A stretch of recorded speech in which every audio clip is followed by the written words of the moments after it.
Good morning, everybody. I wanted to start by recognizing the significant role that you and your sector play in our economy.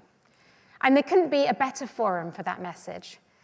The Advertising Association, the IPA, and ISPA are among the strongest voices for the ad industry in the UK. And each body is recognized for being an effective champion for all our brilliant media agencies, brands, and creatives.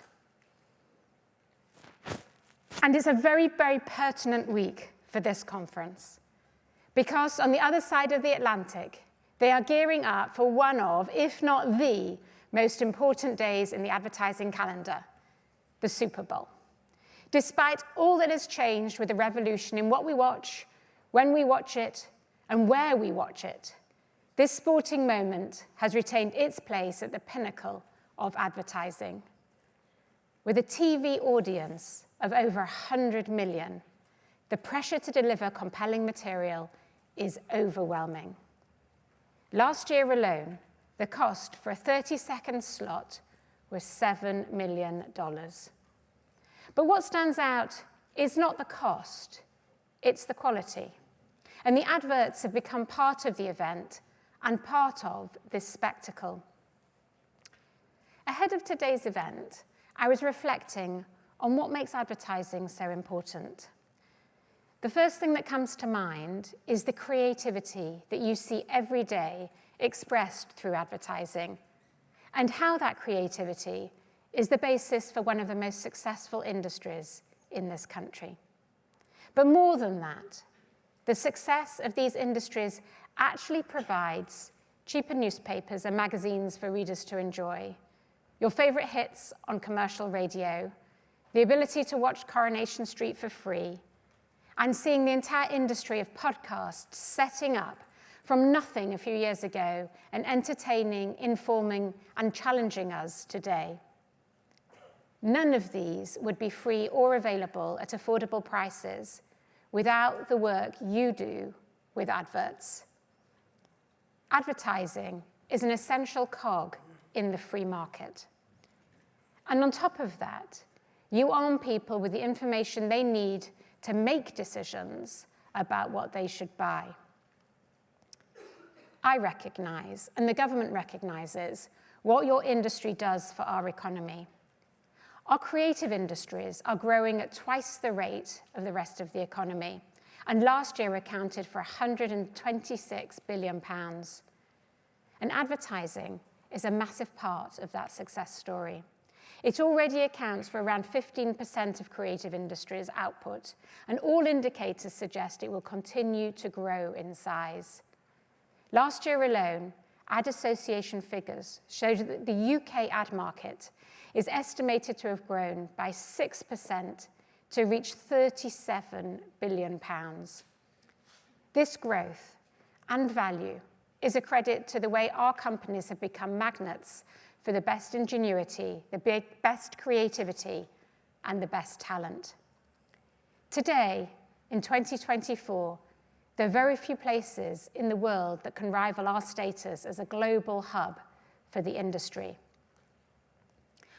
I'm proud to be the Secretary of State responsible for the advertising industry. It's undeniably a world-class sector. But I believe we're just scratching the surface of what's possible. When I became Culture Secretary, I made it one of my first priorities to maximize the potential of our creative industries. And I want advertising to help to continue to lead that charge. Last year, together with the industry, we set out a creative industries sector vision to deliver £50 billion of extra economic growth, 1 million more extra jobs, and a pipeline of talent for 2023.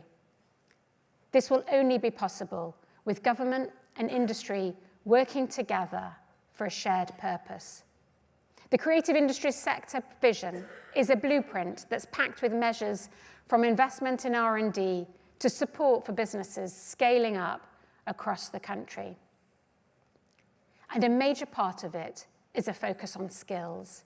If we want our advertising industry to thrive in the future, we need the right skills for the right jobs. Advertising has long been an incubator for creative skills and where some of our greatest artists have got their break.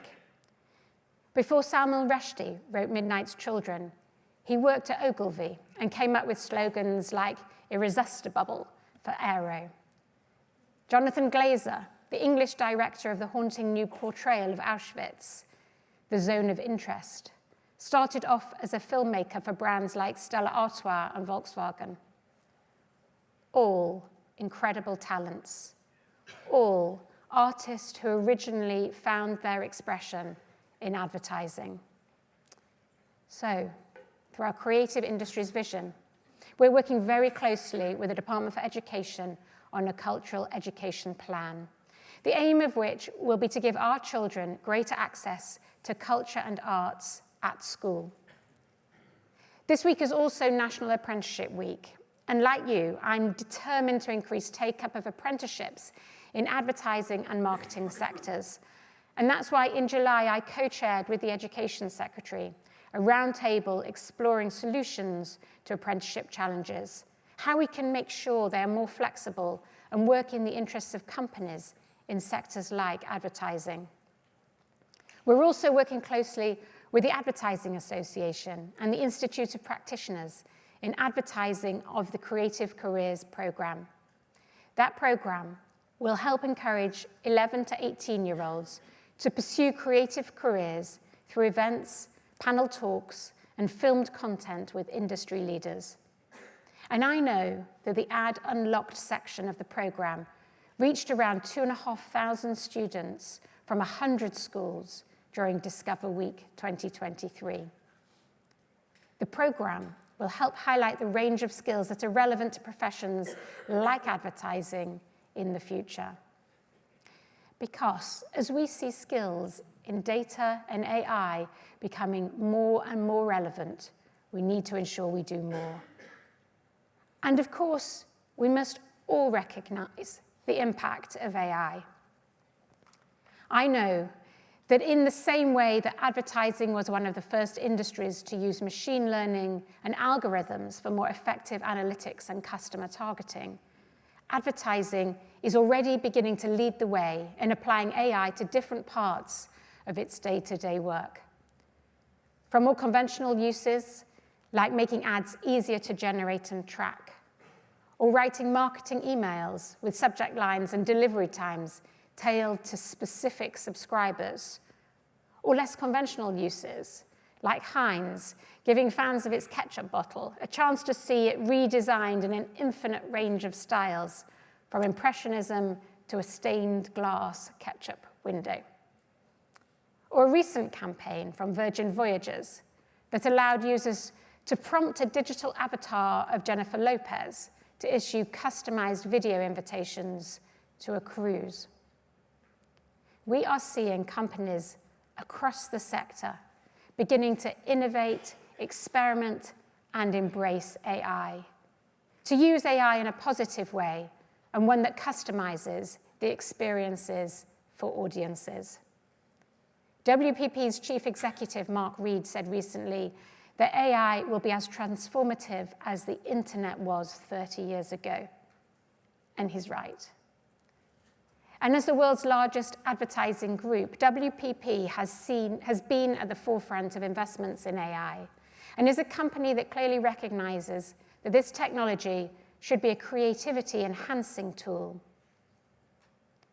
As a government, we want to harness the benefits of AI right across society to spur productivity and growth. And I can't see why it shouldn't be a force for good in UK advertising. Advertising agencies have an enviable record of growing in response to technological shifts, not from shrinking. We are also clear that AI, which relies purely on data, can't replicate the creativity that can only come from a human being. We're looking closely at how to ensure creators have the control and transparency they need over their content when it is used by AI models. And we're committed to also ensuring that AI is used responsibly. To that end, the Advertising Standards Authority recently published their 5-year strategy for AI-assisted collective ad regulation. This strategy sets out how they will use their new AI-based active ad monitoring system to identify and swiftly act against irresponsible online ads. But there's work to do across all sectors to understand the risks associated with AI, as well as the benefits. I want to finish by touching on our online advertising program. As many of you will know, tackling online harm has been a key focus for this government, and this includes harms associated with advertising.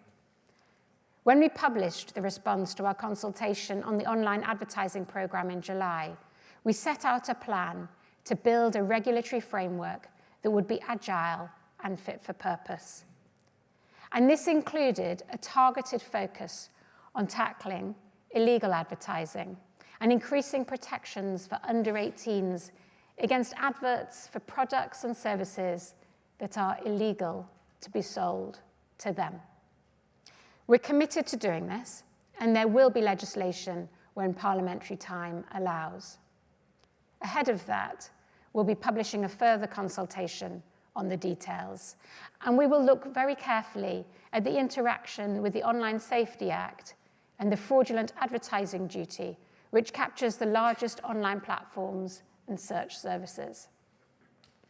At the same time, under the leadership of people like the co-chair Mark Lund, the Online Advertising Task Force is driving forward actions to raise standards. And we will continue to encourage industry to work closely with the Advertising Standards Authority, including on its principles for intermediaries and platforms. And I know this is something that many of you have already been involved in, and that there's collaboration across the Advertising Association, the IAB, the IPA, and ISPA to address illegal advertising and improve the overall advertising landscape. So I'd like to finish by thanking you all again for the generous invitation to come to this important event and for your ongoing engagement with my department. I know you've got a packed agenda, and one that reflects the fact that advertising has arguably never been more influential than it is today. I want to continue to work with you in a way that is strategic and forward-looking, in a way that maximizes the true potential of your businesses, your agencies, and your brands. So thank you again. I look forward to continuing to work with all of you in the future.